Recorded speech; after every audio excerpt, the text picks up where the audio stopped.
पाठ 13 तितली का संघर्ष। एक बार राम प्रकाश अपने बगीचे में टहल रहा था। टहलते हुए उसे किसी टहनी से लटकता हुआ एक तितली का कोकून प्यूपा दिखाई दिया। अब हर रोज वह उसे देखने लगा।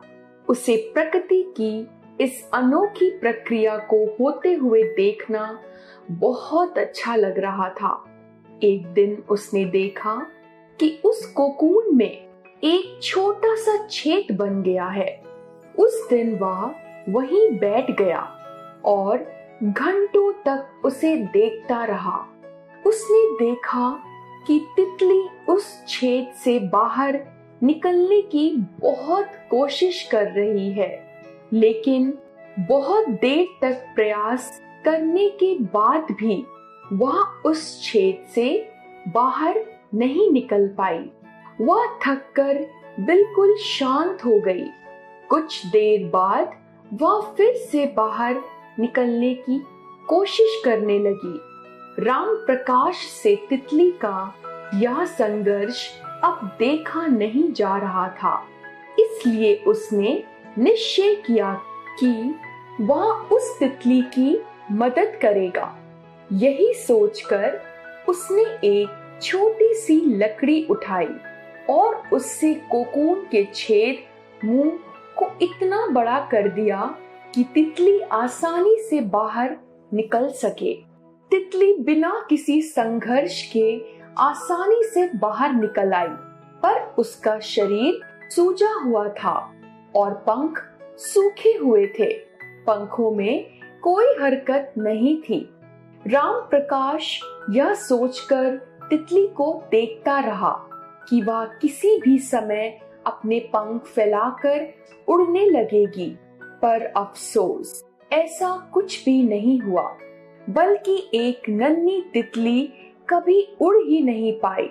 वह बहुत मुश्किल से इधर उधर घिसटते हुए चलती थी।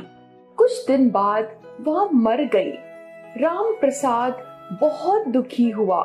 वह तितली की कोकून से बाहर आने में मदद करना चाहता था, लेकिन वह यह नहीं समझ पाया कि कोकून से बाहर निकलने की प्रक्रिया को प्रकृति ने कठिन बनाया है, ताकि ऐसा करने से तितली के शरीर में मौजूद तरल उसके पंखों में पहुंच सके और वह उस छेद से बाहर निकलते ही उड़ सके।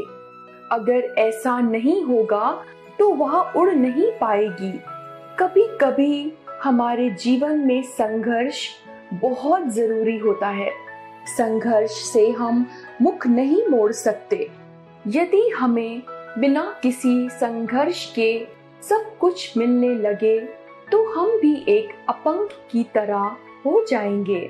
अगर ईश्वर हमारी जिंदगी से सभी कठिनाइयां हटा ले तो हमारा संपूर्ण विकास नहीं हो पाएगा, क्योंकि जब कठिनाइयां ही नहीं होंगी तो हम संघर्ष नहीं करेंगे, और जब संघर्ष ही नहीं करेंगे तो हम उतने मजबूत कभी नहीं बन सकते। बिना संघर्ष और मेहनत के हम अपने लक्ष्य पर नहीं पहुंच सकते। आप स्कूल जाते हैं, पढ़ते हैं, घर पर भी पढ़ते हैं, मेहनत करते हैं। यह भी एक तरह का संघर्ष है। सोचिए, अगर आप स्कूल ना जाएं, पढ़ाई ना करें, तो क्या आप परीक्षा में पास हो जाएंगे? नहीं, कभी नहीं। विद्या अर्जित करने के लिए मेहनत करनी पड़ेगी, संघर्ष करना पड़ेगा। संघर्ष ही हमारा जीवन है। आइए हम तितली के जीवन चक्र के बारे में समझें। कोकून क्या है? तितली अपने अंडे पत्ती की निचली सतह पर देती है। अंडे से कुछ दिनों बाद एक छोटा सा कीट निकलता है, जिसे इल्ली कैटरपिलर लार्वा कहा जाता है। यह इल्ली पौधों की पत्तियों को खाकर बड़ी होती है और फिर इसके चारों ओर एक कड़ा खोल बन जाता है। इसी खोल को कोकून प्यूपा कहते हैं।